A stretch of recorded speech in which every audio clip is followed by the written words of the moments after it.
Hello everyone, जय हिंद, जय भारत, वंदे मातरम। आप सभी बच्चों को कैसे हो सभी? तो गाइज, आज हम करने वाले हैं next definite integral chapter start करेंगे। इसका पूरा कंसेप्ट पढ़ेंगे और इसकी जितनी भी प्रॉपर्टीज है डेफिनेट इंटीग्रल की सारी प्रॉपर्टी पढ़ेंगे। जो भी इस चैप्टर के अंदर ट्रिक्स रहेंगी वो भी मैं आप लोगों को साथ के साथ इसमें करवाऊंगा, ठीक है? तो सबसे पहले इसकी डेफिनेशन पढ़ते हैं कि डेफिनेट इंटीग्रल क्या होता है, किस टाइप से इंटीग्रेशन करते हैं। जब हमने इंटीग्रेशन चैप्टर किया था वो पूरा का पूरा आप लोगों को आना चाहिए, इंटीग्रेशन जरूर कर लेना। मैंने पूरा कंसेप्ट बताया है, एक एक क्वेश्चन का आपको तरीका बताया है, किस तरीके से किस क्वेश्चन को करना है, सब कुछ मैंने आपको बताया है भाई। वो सारी चीज़ इसमें रिपीट होती है और इसकी जो प्रॉपर्टीज़ हैं वो मैं आपको यहाँ करवाऊंगा और कुछ एक ट्रिक्स भी यहाँ पे आप लोगों को करवाऊंगा। कुछ एक क्वेश्चंस मैं आपको क्वेश्चंस के थ्रू ट्रिक करवाऊंगा कि उन क्वेश्चंस को बिल्कुल ट्रिक से आप कैसे इजी तरीके से कर सकते हैं। तो स्टार्ट करते हैं डेफिनेशन से कि डेफिनेशन इसकी क्या होती है। जैसे जैसे कोई भी फंक्शन अगर आपको दिया हुआ है, उस फंक्शन का अगर मैं इंटीग्रेशन करूं तो उस फंक्शन का इंटीग्रेशन क्या आएगा? Capital F of x. For example, जैसे अगर मैं इंटीग्रेशन करूं किसका? एक्स स्क्वायर डी एक्स का, तो एक्स स्क्वायर का इंटीग्रेशन होता है x cube divide by 3 plus में सी। तो ये हो गया हमारे पास इनडेफिनेट इंटीग्रल। डेफिनेट इंटीग्रल में क्या होता है कि आपको x की लिमिट भी दी रहेगी। जैसे इंटीग्रेशन करना है फ्रॉम 1 to 2 किसका? एक्स स्क्वायर डी एक्स का, ठीक है। अब यहाँ पे आपको क्या रहती है? लिमिट दी रहती है कि इस लिमिट के अंडर आपको क्या करना है? इस फंक्शन का इंटीग्रेशन करना है। तो उसको हम क्या बोल देते हैं? डेफिनेट इंटीग्रल बोल देते हैं, ठीक है। तो कंसिडर द इंटीग्रल, अगर कोई इंटीग्रल जो इस फॉर्म के अंदर है इसका मतलब वो डेफिनेट इंटीग्रल है। यहाँ पे जो a होगा उसको हम बोल लेते हैं लोअर लिमिट और यहाँ जो b होता है उसको हम बोलते हैं अपर लिमिट, ठीक है। अब इंटीग्रेशन कैसे करेंगे? जैसे सबसे पहले जो भी फंक्शन आपको गिवन है उस फंक्शन का आप क्या कर दीजिए? इंटीग्रेशन कर दीजिए, सिंपल जैसे हम इंटीग्रेशन करते हैं, ठीक है। देन उसके बाद क्या करेंगे? हम इसमें पहले अपर लिमिट पुट करेंगे, फिर माइनस में क्या पुट करेंगे? इसमें लोअर लिमिट पुट करेंगे और जो रिजल्ट आएगा वो हमेशा इसके अंदर कुछ ना कुछ डेफिनेट रिजल्ट आएगा, मतलब कुछ ना कुछ कांस्टेंट रिजल्ट आएगा। इसीलिए इसको हम क्या बोलते हैं? Definite integral. और इसमें आपका प्लस में कांस्टेंट ऑफ इंटीग्रेशन कभी नहीं आता डेफिनेट इंटीग्रल में। देखो एग्जांपल के थ्रू मैं आप लोगों को समझाता हूँ।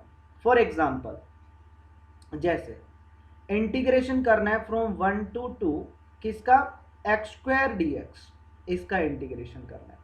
तो सबसे पहले एक्स स्क्वायर का जैसे इंटीग्रेशन करते हैं, इंटीग्रेशन कर दो। एक्स स्क्वायर का इंटीग्रेशन क्या? पावर में एक ऐड किया, पावर से डिवाइड, इंटीग्रेशन कर दिया। लिमिट कहाँ से कहाँ है? 1 से 2, तो लिमिट को लिख दो 1 से 2।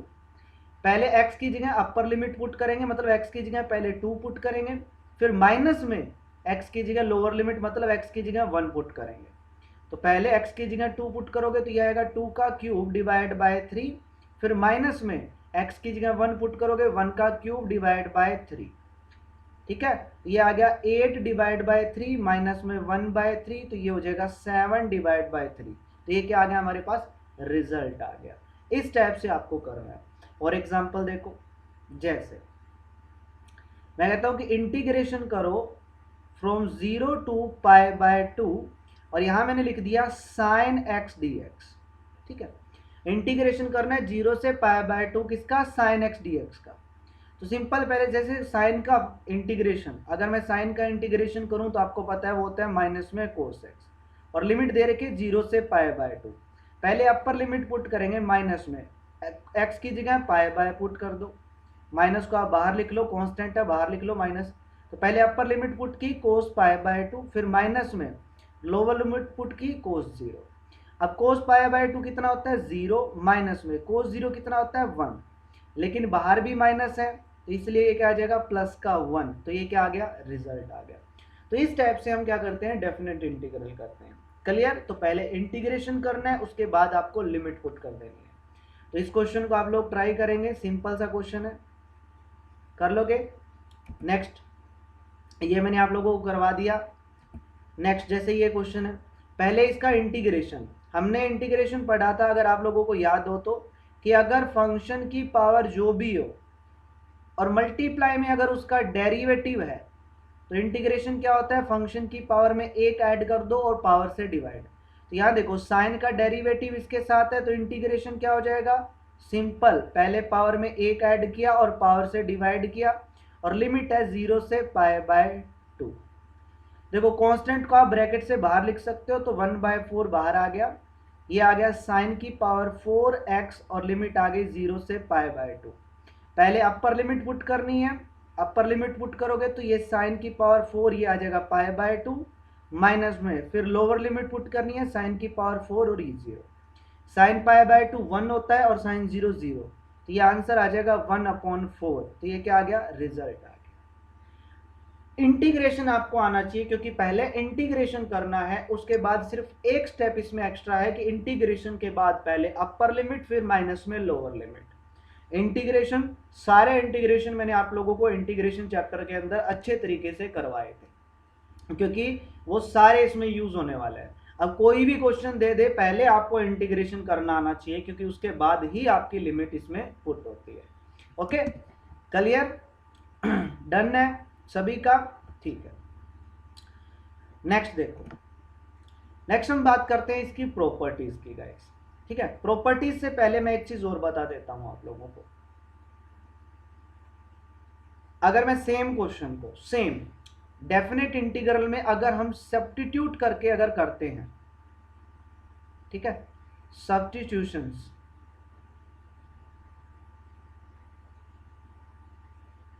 अगर किसी फंक्शन को t पुट करके करते हैं तो डेफिनेट इंटीग्रल में क्या चीज हो जाती है मैं बताता हूं। जैसे यहां मैं क्या कर लेता हूं, साइन x को t पुट कर लेता हूं, डेरिवेटिव करेंगे साइन x का derivative cos x dx is equal to क्या, dt। तो फंक्शन बन गया इंटीग्रेशन, साइन x को क्या पुट किया, t पुट किया, तो यह आ जाएगा t की क्यूब, और यहाँ cos x dx क्या बन गया, dt। देखो फंक्शन x का फंक्शन गिवन था, लेकिन उसको हमने कन्वर्ट कर दिया किसके अंदर, t के फंक्शन में कन्वर्ट कर दिया। तो अब यहाँ पे अपने को लिमिट किसकी गिवन थी, x की लिमिट गिवन थी, लेकिन फंक्शन को हमने t में कन्वर्ट कर दिया, तो अब लिमिट किसकी चाहिए अपने को, t की लिमिट चाहिए। तो इसका मतलब कि x की लिमिट गिवन है, तो t की लिमिट कैसे निकालेंगे, सिंपल, जो चीज हमने सब्स्टिट्यूट की है, जो चीज हमने पुट की है, साइन x को हमने t पुट किया है, तो यहाँ पे पहले x को क्या पुट कर दो, इसके अंदर x को 0 पुट कर दो, x को 0 पुट करोगे t की वैल्यू 0, क्योंकि साइन 0 0 होता है। फिर इसमें x को π/2 पुट कर दो यहाँ पे, तो साइन π/2 आएगा, तो साइन π/2 1 होता है, तो t की वैल्यू 1। तो अब ये इंटीग्रेशन हो जाएगा 0 से 1। अब टी क्यू का इंटीग्रेशन क्या, पावर में एक ऐड कर दिया, पावर से डिवाइड कर दिया, लिमिट क्या है 0 से 1, पहले अपर लिमिट पुट करोगे 1/4 माइनस में लोअर लिमिट पुट करोगे 0, तो आंसर क्या आया 1/4। देखो सेम आंसर आया, पहले भी आंसर 1/4 था, अब भी आंसर 1/4।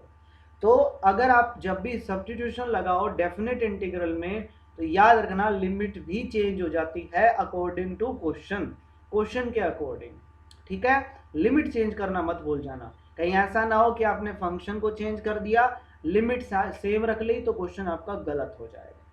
क्लियर, चलो अब बात करते हैं प्रॉपर्टीज की। डेफिनेट इंटीग्रल की प्रॉपर्टी से रिलेटेड क्वेश्चन आता है गाइस, 100% प्रॉपर्टी से रिलेटेड ही क्वेश्चन आता है डेफिनेट इंटीग्रल में, ठीक है। तो इसकी प्रॉपर्टी भी बताऊंगा, एक एक प्रॉपर्टी डिस्कस करेंगे, विद एग्जांपल डिस्कस करेंगे, और साथ के साथ जो शॉर्ट ट्रिक्स रहेगी वो भी मैं आपको बताऊंगा, प्रॉपर्टी से रिलेटेड शॉर्ट ट्रिक्स, ठीक है, याद रखना। सबसे पहली प्रॉपर्टी पे चलते हैं। सबसे पहली प्रॉपर्टी है कि डेफिनेट इंटीग्रल में अगर वेरिएबल को हम चेंज कर दें तो उससे कोई फर्क नहीं पड़ता है, उससे कोई फर्क नहीं पड़ता है, ठीक है। वेरिएबल को चेंज करने का मतलब है कि जैसे यहाँ पे है फंक्शन ऑफ एक्स dx, अगर मैं x की जगह t भी लिख दूं ना, तो उससे कोई फर्क नहीं पड़ेगा, लिमिट आप सेम रखोगे, ठीक है। फॉर एग्जाम्पल जैसे इंटीग्रेशन करना है, मैं सिंपल सा कोई एग्जांपल लूंगा, 1 से 2 इंटीग्रेशन करना है, और यहां मैंने लिख लिया x dx, तो इसका इंटीग्रेशन x का इंटीग्रेशन x²/2, लिमिट आ जाएगी 1 से 2, ठीक है। अपर लिमिट पुट करोगे तो 2 का स्क्वायर 4 /2, फिर माइनस में लोअर लिमिट पुट करोगे 1/2, तो आंसर आया 3/2। आंसर कितना है 3/2। अब मैं क्या कर लेता हूँ, वेरिएबल को चेंज कर देता हूँ, लिमिट को सेम रखता हूँ 1 to 2, सिर्फ x की जगह t लिख रहा हूँ, वेरिएबल को चेंज कर रहा हूँ, रिप्लेस कर रहा हूँ, याद रखना सिर्फ x की जगह t, बाकी function same as it is रहेगा। x की जगह मैंने लिख दिया t, जहां x है वहां t लिखा दिया, तो ये x हो गया और ये dt हो गया। अब देखो t का इंटीग्रेशन t के रिस्पेक्ट में क्या आएगा, सेम t²/2, लिमिट 1 से 2, वही अपर लिमिट पुट करोगे 4/2 माइनस में 1/2, तो आंसर कितना है 3/2, तो रिजल्ट क्या आया सेम। तो वही चीज कहता है कि अगर आप वेरिएबल x की जगह y लिख दो, t लिख दो, जो भी लिख दो, ठीक है, तो वेरिएबल को अगर आप रिप्लेस कर रहे हैं तो उस चीज से कोई फर्क नहीं पड़ता है डेफिनेट इंटीग्रल में। ठीक है, देखो जैसे ये वाला एग्जांपल, है, ठीक है, यहां मैंने x यूज कर रखा है, अगर मैं इसमें x की जगह t यूज कर लूं, मतलब इंटीग्रेशन 0 से π/2, यहाँ साइन क्यूब और यहाँ लिख देता हूँ t, और यहाँ लिख देता हूँ कोस t, और यहाँ लिख देता हूँ dt, तो कोई फर्क नहीं पड़ेगा, रिजल्ट सेम ही आएगा, क्योंकि अब t के रिस्पेक्ट में इंटीग्रेशन करना है, तो इंटीग्रेशन का मेथड तो सेम ही रहेगा।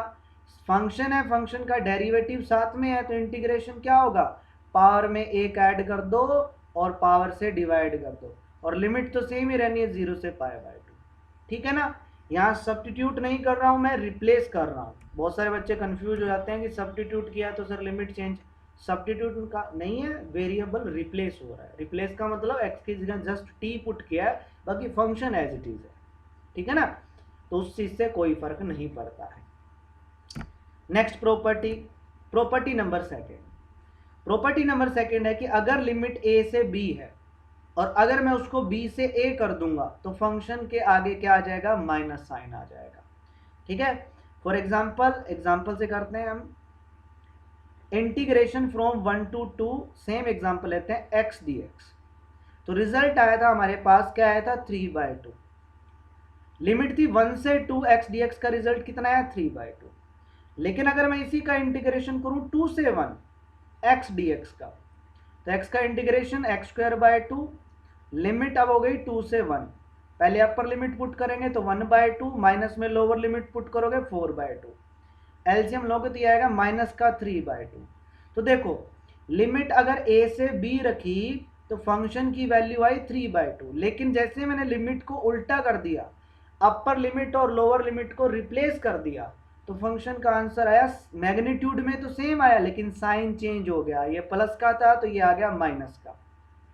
क्लियर, तो ये सेम प्रॉपर्टी यही कहती है कि अगर आपका फंक्शन लिमिट अगर a से b f(x) dx है, और अगर आप लिमिट को चेंज करना चाहते हैं, इसको आप b से a लिखना चाहते हैं, तो b से a आप लिख सकते हैं 100%, बट आपको उसको माइनस से मल्टीप्लाई करना पड़ेगा, तभी जाके ये दोनों इक्वल होंगे।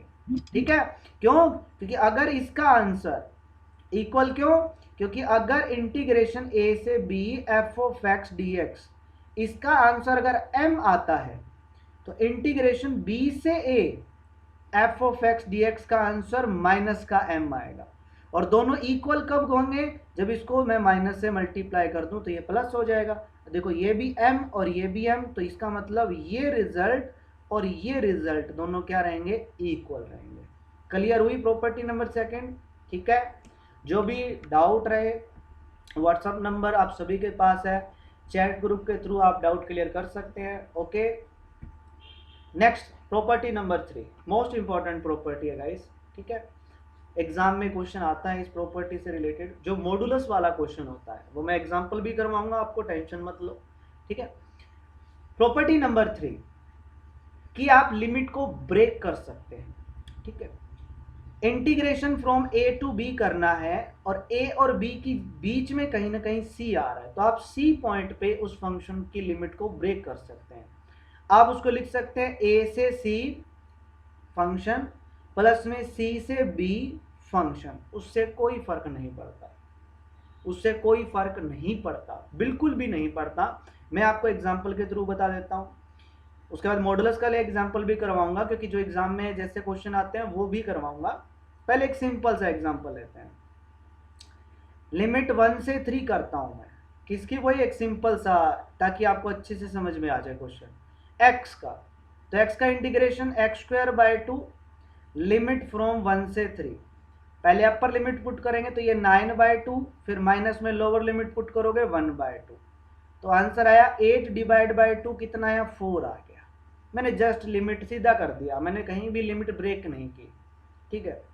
अब अगर मैं इसको ब्रेक कर दूं, इंटीग्रेशन है 1 से 3 x dx।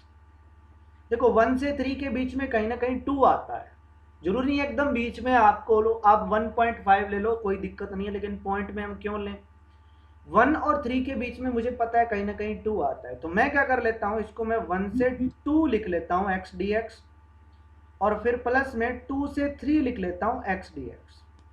रिजल्ट निकाल के देखते हैं गाइस। इसका रिजल्ट तो आपके दिमाग में ही अभी पीछे करके आए थे, इसका रिजल्ट क्या था, 3/2 आया। प्लस में इसका रिजल्ट क्या आएगा, देखो x का integration x square by 2, limit है 2 से 3, अपर लिमिट पुट करोगे तो यह आएगा 9/2, फिर माइनस में लोअर लिमिट पुट करोगे 4/2, एलसीएम लोगे कितना आएगा, ये 5/2, इसका आंसर आएगा 5/2, तो ये प्लस में यहाँ लिख देते हैं 5/2।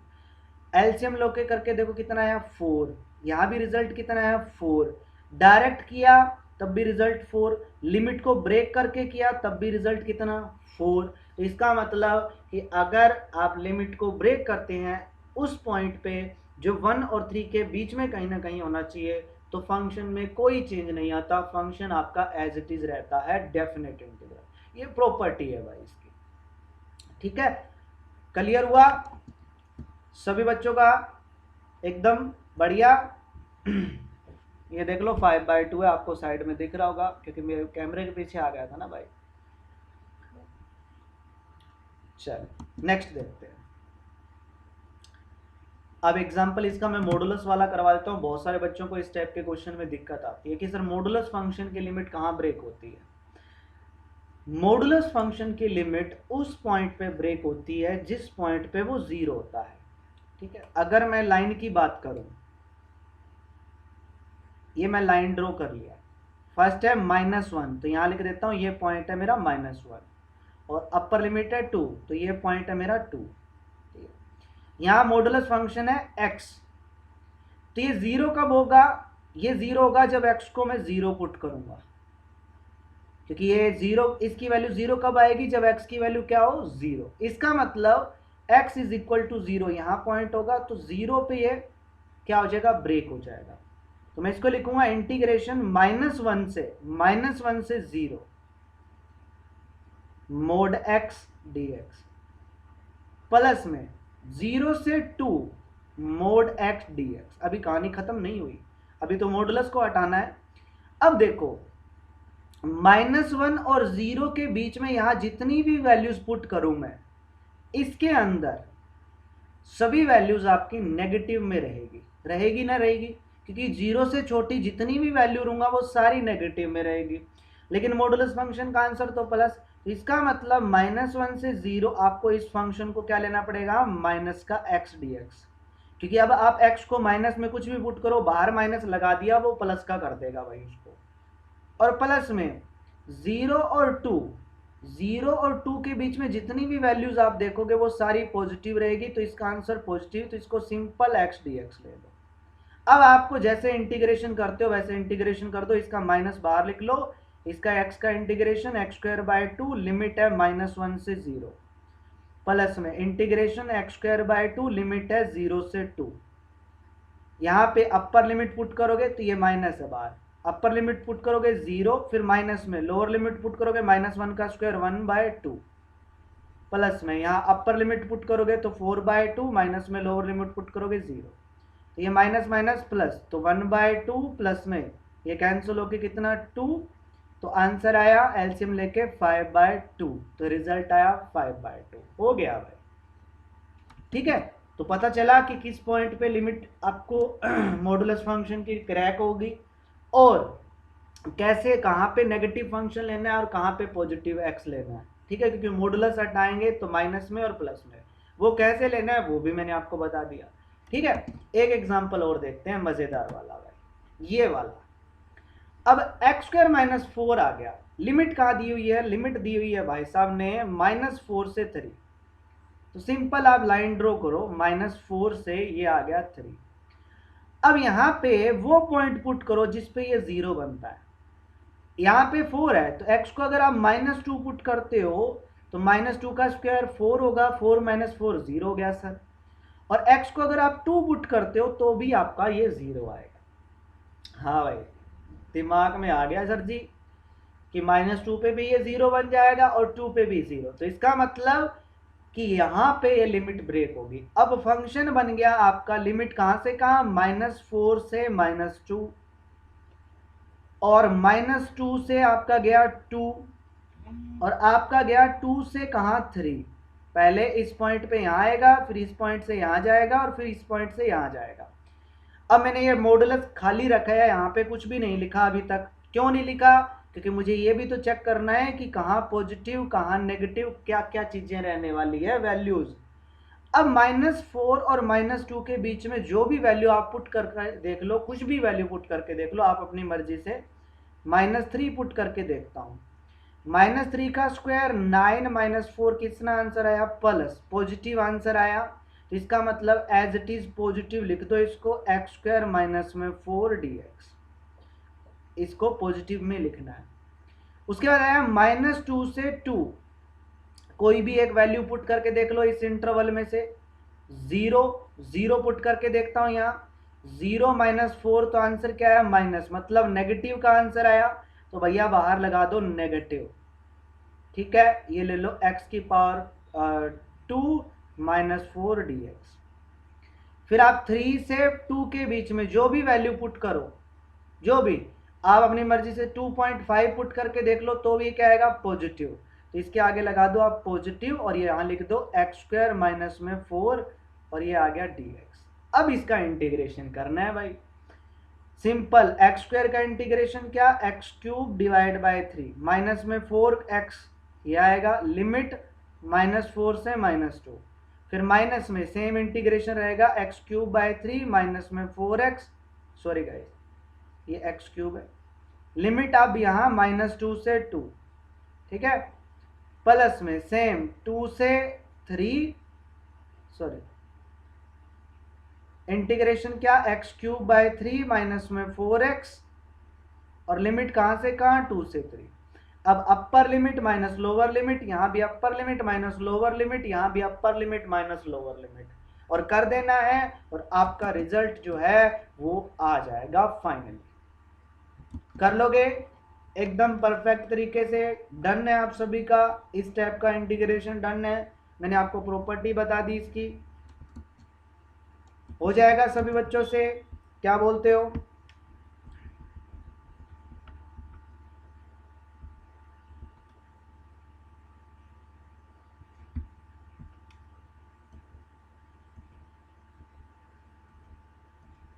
एक मिनट रुकना,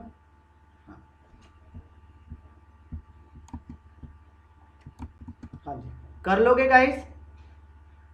तो मॉडुलस वाला भी करवा दिया मैंने, और लिमिट ब्रेक करने पर कहाँ से पॉइंट पे कैसे ब्रेक होती है वो भी बता दिया, ठीक है। चलो तो आज के इस पार्ट में हम इतना ही डिस्कस करेंगे, बाकी का नेक्स्ट पार्ट में करेंगे, बाकी प्रॉपर्टीज और बाकी नेक्स्ट, ठीक है। जो ट्रिक रहेगी वो भी मैं आपको बताऊंगा। सबसे पहले आप सभी का बहुत बहुत धन्यवाद इस कोर्स में एनरोल करने के लिए। एंड अगर आप जो भी फीडबैक देना चाहें जरूर अपना फीडबैक दें, ठीक है। आप लोगों को लगे सर ये चीज़ थोड़ा इम्प्रूव होनी चाहिए, मतलब वीडियो क्वालिटी या वीडियो में कोई चीज़, पहले आपको पता है कॉपी पेन पे करवाता था, तो मैंने थोड़ा सा खर्चा किया है भाई इस तरीके से, तो आप लोगों को बहुत ही अच्छा लगेगा ये वीडियो, ठीक है। एंड प्लीज़ गाइज अपना रिव्यू जरूर दें, गूगल प्ले स्टोर पे जाएं, डिफेंस वाले एप्लीकेशन आप लोगों ने डाउनलोड कर रखी है, डिफेंस वाले एप्लीकेशन डाउनलोड कर रखी है, ठीक है। और वहाँ पे जाके आप अपना रिव्यू जरूर दें, जो भी रिव्यू दें, क्योंकि उससे मेरे को भी हेल्प मिलेगी। रेटिंग एंड रिव्यू जरूर दें, ताकि कोई भी बच्चा अपना विजिट करता है तो आप लोगों का सपोर्ट और आप लोगों का प्यार और आप लोगों का रिव्यू देखकर हो सकता है भाई अपनी एप्लीकेशन डाउनलोड कर ले, है ना। तो इसलिए आप अपना रिव्यू जरूर दें बच्चे, आप लोगों को कैसा लगा ये कोर्स, ठीक है, और कैसी लगी अपनी एप्लीकेशन इसके बारे में। एंड जो भी आप लोगों को अगर कोई भी क्वेश्चन पूछना हो, कोई चीज़ समझ में